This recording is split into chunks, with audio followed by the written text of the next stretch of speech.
Hey there, my friends. Happy May. Today's May 1st in my world. So I was away this weekend at the Reader's Studio in New York, and it was kind of like being a kid in a candy store for many reasons. One of which is that the key presenters of the master classes were Mary Kay Greer, Benabel Wen, and Rachel Pollack. So kind of three, the three graces of tarot. Mary Kay Greer and Rachel Pollack obviously were pretty formative in my adolescence as a reader. And Benabel Wen, I think, is obviously a genius, and her presentation was kind of amazing. I hope that she shares with the larger tarot community what she did.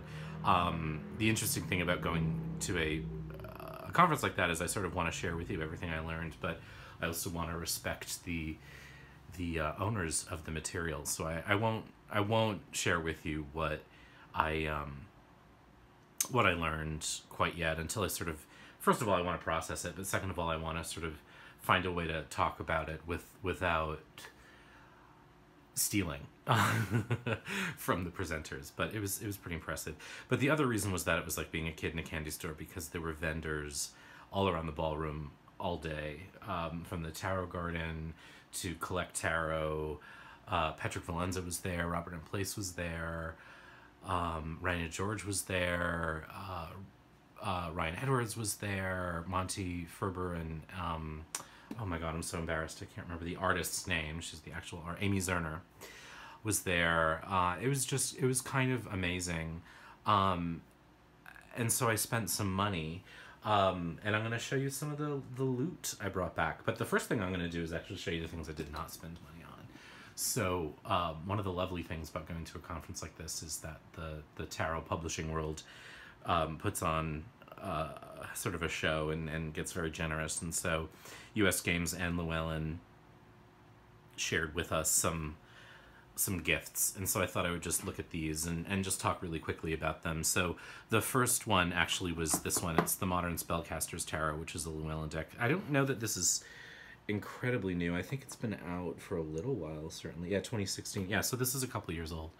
But it's not a deck that I ever really looked at. And in fact, the interesting story about this deck is that they handed it to us when we came in, and I thought, oh, that's so nice. You know what I mean? And I'm a fan of the way Llewellyn is now packaging their decks with this sort of magnetic box, and then the lifting ribbon with the book, and then a really nice case for the cards.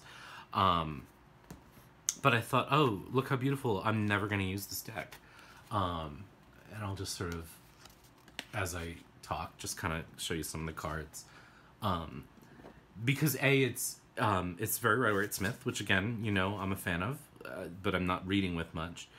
And B, it just artistically didn't sing out to me. Although I will say I adore the backs. I think this is one of my favorite card backings ever. But the Hierophant and the High Priestess, both with these kind of faceless entities, which I thought was weird. And then the other thing with this deck is that they reversed, or they switched swords and wands for air and fire, which is not uncommon. I think the original associations elementally were those, but of course, after almost 20 years of reading, I am pretty stuck to wands as fire and swords as air. So I was sort of thinking, that's lovely, thank you, Llewellyn, and I look forward to gifting this to someone. And then during one of the presentations, we were working with cards, and someone sitting next to me, a couple people sitting next to me, were using this deck, and I saw it laid out in spreads. And I thought, oh my god, that is really pretty. And it was just an interesting moment where you got to see a deck in action, which is really, I always say this, I haven't said it in a while, but, tarot is a functional art, and you almost need to see it in action. And there are decks that I've actually really loved, and when I see them in a spread, for some reason they don't look as good as they do as individual cards. This one for some reason looks really good in spreads. And so I'm going to hold on to it. I don't know how often I'll use it, but I do actually like it, aside from the switching of the elements. But of course, it's not the end of the world, and I can certainly read with it however I want, because I'm a grown-ass adult. But I actually like this, and so this was a nice, pleasant surprise. So thank you to Llewellyn for that. And you know, boo from me being kind of a snob and saying before I even looked at it, oh, that's not for me. So that's the first thing. And then this is US Games' 50th anniversary. And so they gave us a little tote bag, which was really awesome. The tote bag had the US Games logo with the 50th. I should have brought it. But there were a couple of nice things in it. But one of them was the Zilliq Tarot, which I almost bought that morning, and so I'm glad I didn't, because it was gifted to us. This is the only deck I actually have that comes in a tin, but which is just coincidental. But yeah, and I think again, this is a deck that was sort of that I had my eye on. By Christine Zilliq, written by Johann von Kirschner. Beautiful back, copyright, and you know, we know how we are about copyrights, and I'm on the same page, but whatever. So this is a Toth deck, and I know that people are going to tell me I'm pronouncing it wrong. I think the correct pronunciation is Toth, but Toth is easier to say and sounds less weird to me. So just know that I am choosing to pronounce it that way. It doesn't mean that I don't know how to pronounce it. I think the artwork in this deck is really, really breathtaking. And I am going to just sort of flip through as I talk. It is so beautiful. I'm a lover of watercolor anyway. Weirdly, I've always loved the artwork of Lady Free Harris's paintings for the Crowley Toth deck. But I'm not a fan of Crowley. And some of the changes he made to his deck just weren't for me. And so I remember getting the Toth deck early on and giving it away pretty quickly. But this is sort of gorgeous. It's not sort of gorgeous. This is gorgeous, and it's borderless. And the cardstock is really nice. And the art really just... I could stare at this. And I think... I'm not a meditator. I don't really meditate with cards, but I think, you know, if I were going to choose a card or a deck to meditate, I might consider this one, because I think that it really is stunning. It just really, really is gorgeous. So it does feature the Crowley Thoth titles, Toth titles. So Strength is Lust. And the other thing about it that's Thothy is that it has keywords on the minors. And that's another thing that's always pushed me away from reading with that deck or derivatives of that deck, because I don't... It's not that I have a problem with it, and in fact, in a deck that is very different systematically, like the Wildwood, that deck I appreciate the keywords on it. And then there's like the Green Dreams of Gaia, which I've talked about, which I wish had keywords on it. But if it's a fairly straightforward tarot, I don't necessarily want the keywords. Now, of course, there's reasons behind these things, right? And the interesting thing, especially if you're a studier, a student of tarot history, is exploring the way that they're not so much keywords as they are the esoteric titles of the cards.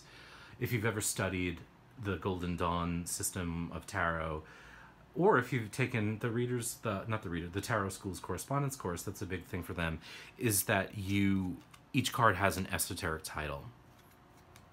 So, for example, here the Two of Wands would be the Lord of Dominion. And so what Crowley does is he sort of takes the title and puts it on the card, more or less, or his associations of them anyway. And I think it's just... I like to have as a reader, I like to have the openness of experience to see a card, or to know what its traditional meaning is from my experience, from my learning, but be able to stretch that a little bit. the keywords or the esoteric titles on the cards are hard to unsee. And it almost makes it, one of the reasons why I moved away from situational pips, Rider-Waite-Smith style pips, is that I didn't want... It's not that I didn't want, it's that I enjoyed not having a literal image, because it gave me an elasticity that I appreciated. The images on this card have a lot of elasticity. I think without the titles, I would really love this deck. The titles, the esoteric titles, though, are hard to... It takes it into a land of literalism where when, for example, I'm not going to flip through, I guess, the whole thing. With the Three of Cups, it's hard to unsee abundance. And if I'm going to talk about another association of the Three of Cups in a reading, and I say, well, threes represent growth, expansion, sort of produce, and cups, of course, are emotion, feeling, connection, intuition, those sorts of things. Abundance of those things is great, but it's an abundance of something is not quite the expansion of something. And so I just prefer not to have the titles, honestly. But I do think this is a breathtaking deck. And I'm pretty sure there are walkthroughs of this, but if you want me to do a walkthrough of it, I'm happy to. I put it back in order because I shuffled it, but I sort of just want to shuffle it because it has really thin cardstock, but it just shuffles. It's got a really yummy feel to it. It just shuffles really nicely. I love decks that are this size. I guess I should say too that in the Crowley system, the Thoth system, the king is equated to the knight. The queen is the queen. The knight in Waite-Smith or other decks would be the prince, and the page would be the princess. But just, it's... let me just lace them out. I was going to do that and sort of spread it out, but this setup isn't conducive to that. It just... it really is just a gorgeous... let me zoom out. It's just a gorgeous deck. Give me Celtic Crossing. I never do that. I don't even know if you can see all of this. Like, it just is really pretty. I mean, the art is fantastic, so I say bravo to this. And I do think I will use this. I don't know how I'll kind of get around my aversion to the esoteric titles being printed on the card. I did think briefly about cutting them off, but that won't work because the... I'd have to cut off the entire title, and I don't want to do that. The title for the majors, for example. So I'm not sure what I'm going to do.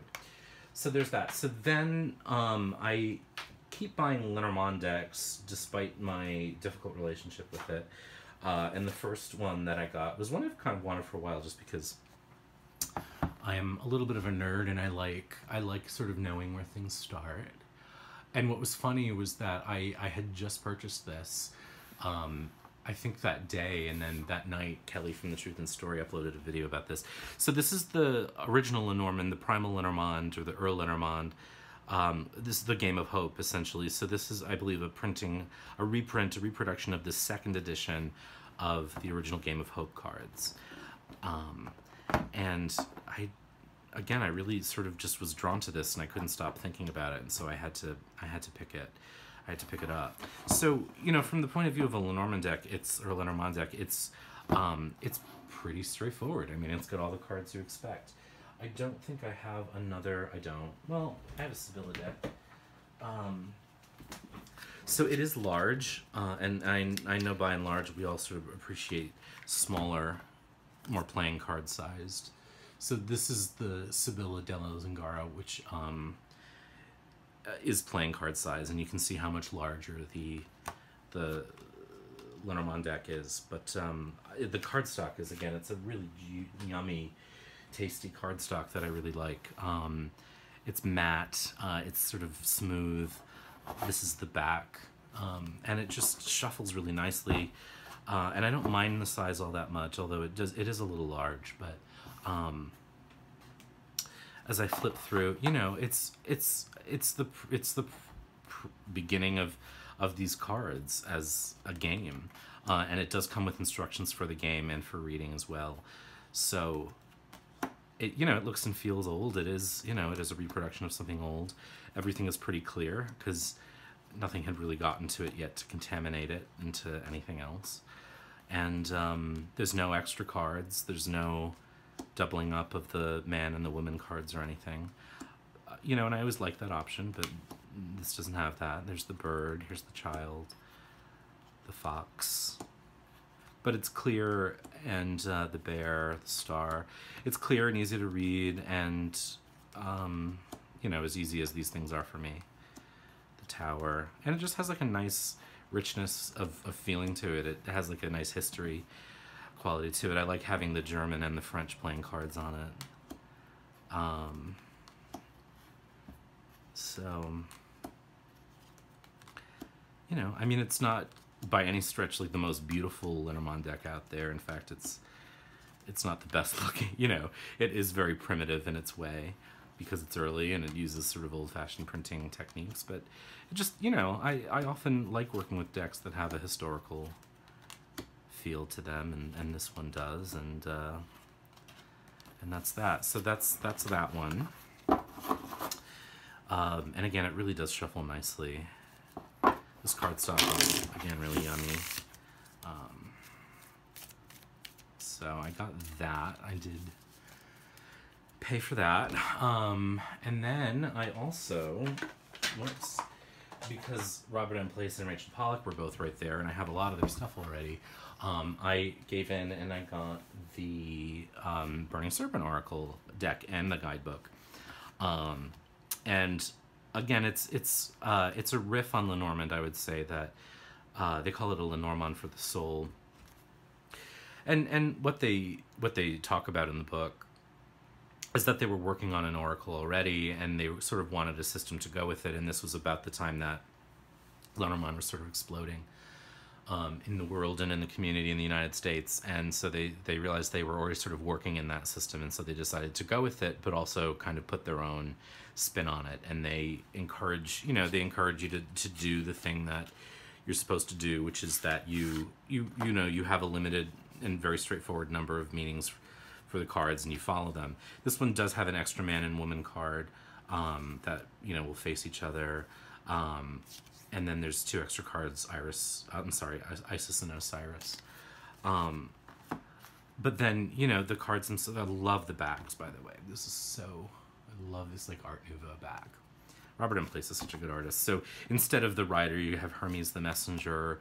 There's the red clover, the voyage instead of the ship, the house on the hill, the flaming tree.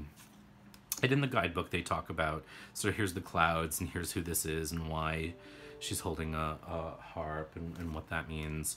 The burning serpent instead of the snake. So I would recommend getting the guidebook with this, just to sort of read about why they did what they did, and they are very encouraging about reading it in the traditional way. So the cat of 3 tails instead of the whip or the broom.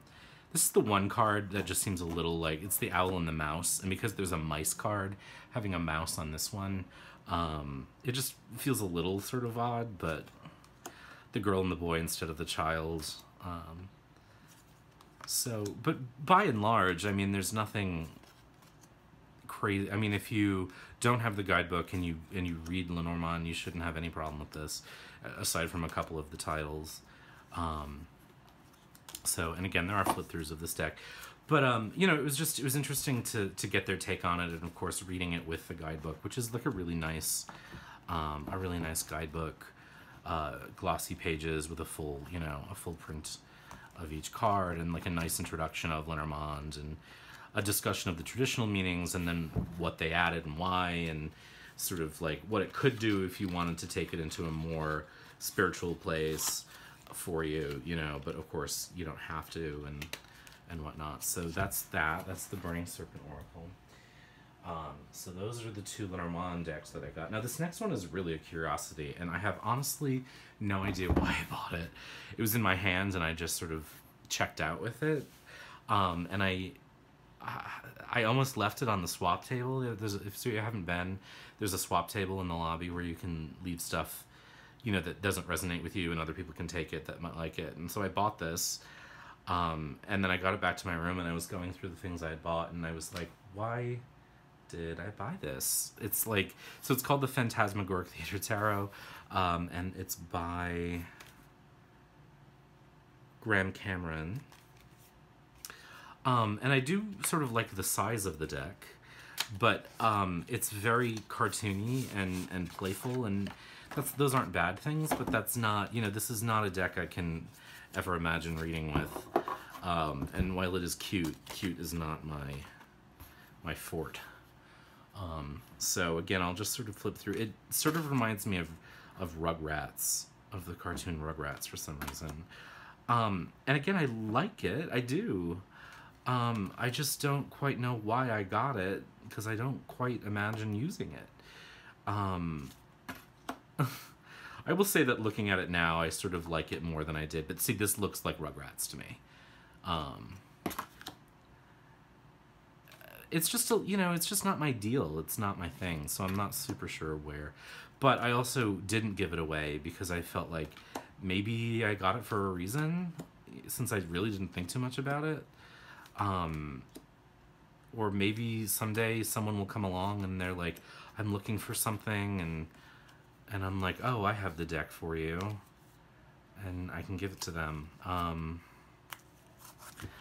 So yeah, I have no idea why I bought that, but I did. I think there's a certain amount of overwhelm that comes into play too, because there's so much, you know. It really is like being a kid in a candy store, and you sort of don't want to miss out, and I did, you know what I mean. I got distracted by things like this, and I missed other things that I wished I had gotten. But so another thing that I got, which was weird, not weird, I mean, it's something I read a lot with, but this is the Terra de Marseille Millennium Edition by, oh gosh,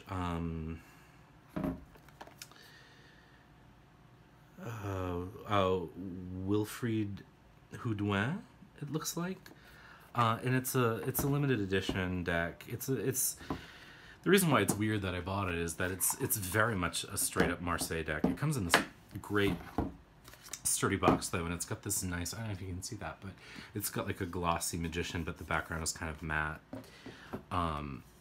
So it is a limited edition. This is number 346 of 1500. So I mean, 1500 isn't really that limited, but it's limited. And the reason, you know, it's a Marseille deck. It's pretty much the convert. So if you have the Bendov or the Jodorowsky, you've seen these cards, and I didn't even bother to put it back in order for you because you've seen these cards many times. And in fact, I think it's more interesting to look at a Marseille deck out of order. But one of the things was the cardstock, and it has the yummiest cardstock. It's very smooth and matte and thick, and I really just like the cardstock. There's also a sharpness to the images, which I sort of found really attractive. I like that the corners, I don't know if you can see this, the corners are rounded, but they're very slightly rounded. So my most used Marseille deck, or traditional Marseille deck, I would probably say, is the Jean Noblet. But that cardstock is super duper thick, and the corners are very, very sharp. And shuffling, it's a bit of a workout, but I love it. And then I use the Bendov quite a bit, but this just had such great cardstock. So I got this, and I don't regret it. And I love reading with Marseille. Interestingly, I guess one of the funny things about being at the Reader Studio is that it was a moment of like being back in a world where most people aren't reading that way. And so I was sitting at a table where like pretty much everybody for a while, I think everybody had some permutation of the Waite-Smith, mostly the anniversary edition, some of the borderless editions, some of the Pam vintage, I think. So it was interesting to do a reading, and it was interesting to get a reading from someone who doesn't read the way I do. The funny thing was that, you know, again, if you watch my channel, if you watch any of my demos, I've really gotten away from spreads that have positional meanings, you know, where like this would be past, present, and future, you know, where you would say, okay, in the past, you know, you were really kind of an emotional nurturer, you cared for others, but you grew to a place where you're actually a little bit more standoffish, right now, you know, you're more interested in yourself and your projects. And then you're going to come to a point in the future where, you know, you may blend those in the mind a little bit. Those two parts of you may come together and sort of create a new opening in your mind for something. For example, you know, what I normally do is I look at this as one card, so to speak. So, you know, oh God, you know, again, questions are so important to me, right? But I would say, like, right now you're in a mental space where you're really caught between wanting to care for others and wanting to get your own shit done. And it's really sort of tearing your mind in two, and you're having a hard time reconciling these two parts of yourself. You know, it's a subtle difference, but the primary difference is that this is where you were, this is where you are, and that's where you're going to, or this is all one thing of like where you are right now, or all, you know what I mean? So if I were going to do a past, present, and future, I would probably do 333. But even more than that, normally now I'll do a 9 card and sort of read it like a Lenormand spread. Again, I don't know how much of this you're going to be able to see in the stream, but just, again, you know, a thing of like, you know, I'll look at the middle card for the overall message. So this is a time where you're really interested in pursuing your creative work, for example. And again, I'm just doing this quickly. In order to do that, you know, I partner these two, so I get a theme here of like, you're doing that, and it's actually creating a really good financial beginning for you. Like your finances are growing as you work on this, and then I read the rows. So I would say, like, while your finances are starting to grow, you're actually really sort of becoming internally really passionate about this. It's opening up your world. You're nurturing and growing your mind. You're these different parts. You know, I would do all that.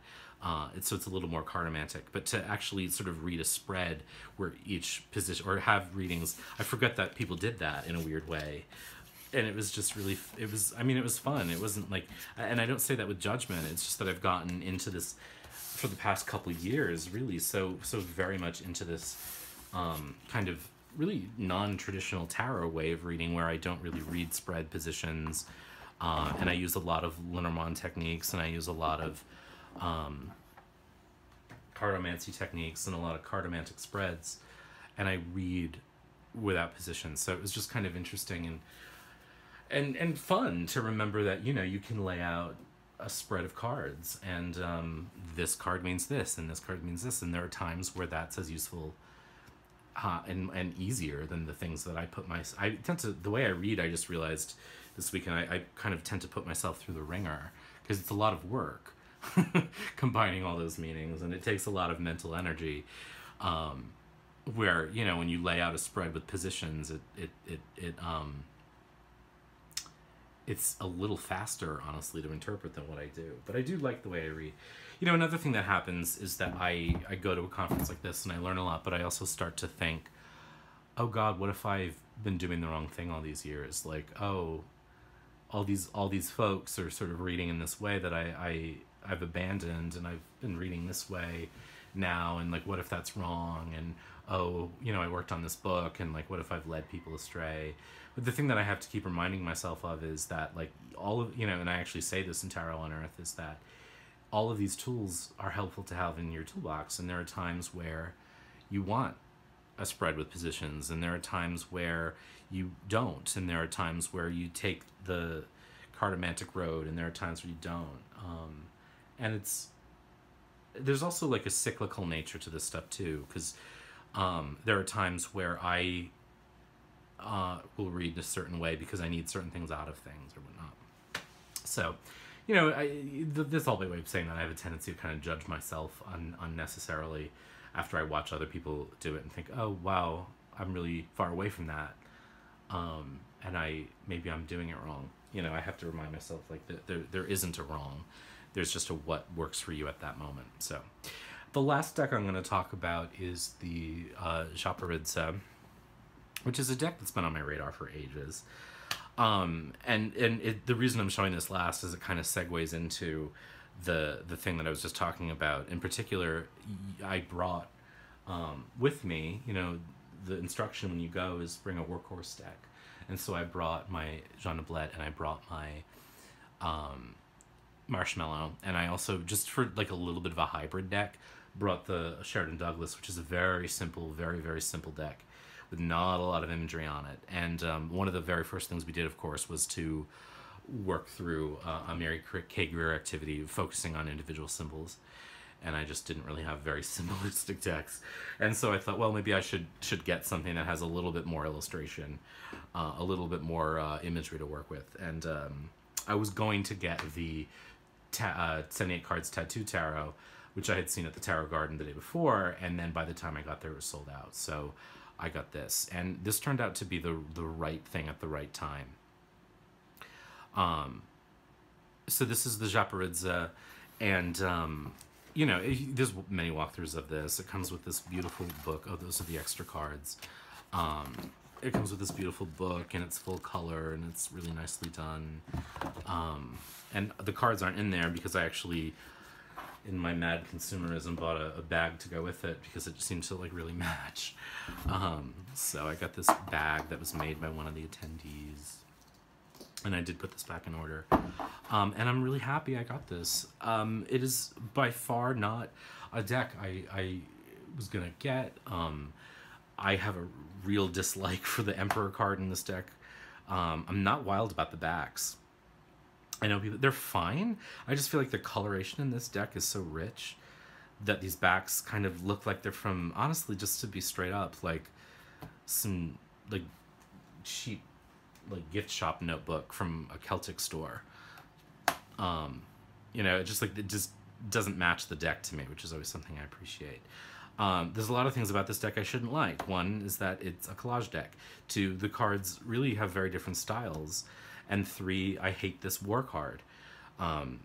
Because the Emperor to me does not necessarily represent that. I think it really limits the meaning. And while in the guidebook I sort of understand the choice there, I think that it's a weird place to take a stand on something because it really colors the card. But, you know, again, an artist gets to do whatever an artist wants, and if every deck were the same, we wouldn't need more than one. Those things aside, I went into using this deck without even having looked at it first. I saw a little bit. The nice thing about the Tarot Garden is that they've got an open copy of every deck they sell at a trade show like that, so you can look at it. But I sort of scanned it quickly and was running out of time, and the workshop was going to start. And so I said, I'll take this one. And I unwrapped it and got to the table, and I sat down and we started doing this work with Benabel Wen's presentation class on, it was on past lives and ancestral readings. And so I sat down and started doing readings, like really sort of intense card pulls with this deck. And right out of the gate, I thought, oh, hey, Sailor. And I really have to go back and revisit that work because so much happened in such a short amount of time. But this was earlier I said I've seen decks that get laid out and I don't like them. Like individual cards look great, and then when I put them out in a spread, this is the opposite of that. This is a deck where individually I like the cards, but when I saw the cards out in a spread, and as each one added in, it was really kind of lovely. And the thing that I really love about this deck is that it's very, very different from anything else. Many of the images are I'm saying this now and we're seeing some really literal images, but many of them are kind of non-literal, or they're really interesting interpretations of famous images, you know, like the Eight of Wands as a volcano. And it's, you know, I'm such a fan of things that aren't what's already been done. And so as I started working with this deck, it felt like a really serendipitous experience, you know, where I just sort of trusted my gut because I needed something to work with that felt like it was going to have some imagery to work with. And I didn't want a Rider-Waite-Smith. And I said, screw it, this is it. And we just had a little love affair that day, and it became my working deck for the whole weekend. And I think it's going to enter my regular rotation. And again, one of the things that I really like about it is that if I want to, the images can tell me a story, but they don't have to. Or a piece of the image or something. And for the kind of work we were doing with Benabel Wen, this was the very first card I got, which was supposed to represent, you know, sort of my oldest ancestor. You know, and again, without revealing too much, and I really need to go in and do that work around those cards and that reading is just, this is such an evocative image, and there's so much in it, but it really you can sink into it and explore it, and it's not telling you everything. It's giving you a little bit, but you have to do some work too. You have to do some investigation, which I kind of appreciate. And in that regard, it reminds me a little bit of the Margareta Peterson deck, which now that I have this, I may actually sort of get I may get an English copy of that deck to spend some time with as well. Because what I like, you know, right now, I love a Marseille deck. You know, again, I'm not reading Rider-Waite-Smith, but it's just a place where I'm at. I like that deck. But I like decks that sort of live in between or in the middle somewhere that have something different. And this deck does, the Margareta Peterson does. And so those are the kind of decks that I'm drawn to when I want something a little bit more decorative, a little bit more of a treasure hunt than the Marseille decks that I love. So that's where I'm at. So this is the Japaridza. It's a big card. You know, I can't riffle shuffle it in the normal way by holding. I'll show you how I do it. The other thing I really appreciate, and I sort of talked through it, but the Suit of Swords is very different from Rider-Waite-Smith, and that makes me really happy. And I actually just feel so happy when I'm looking at these cards. And I feel like they, you know, it's just one of those things where sometimes I'll say, oh, I wish I had gotten this deck sooner, or I really feel like this was the right deck at the right time, and it was sort of what I needed that day. And as I was working with it, I was so happy to have picked it. So that's how I have to riffle shuffle it. Now, I've seen this deck trimmed, and I think it looks great, but on the other side of the coin, I kind of like it the way it is. And one of the things about this deck right now, I may see if I can find a used copy of it and trim it. But because of the way that working with this deck happened, it's sort of one of those things where it's like you almost want to accept it for who it is. You know, that feels really important. And I'm just a big fat fan of it. So that's the Japaridza. So it just felt like it felt fortuitous. So that is my insane expenditure from this weekend, to say nothing of the travel and the meals and, you know, just the conference itself. But it was a really good experience. I always say I don't thrive in those environments. I'm not a great conference goer. I'm not a good networker. I'm not a great mover and shaker. But it was so awesome to meet so many people that I've known online, talked to online, you know, admired, watched, etc. So I was really grateful for that, and really, I mean, just to listen to Mary Kay Greer and Benabel Wen and Rachel Pollack talk about tarot. I mean, I could just do that all day.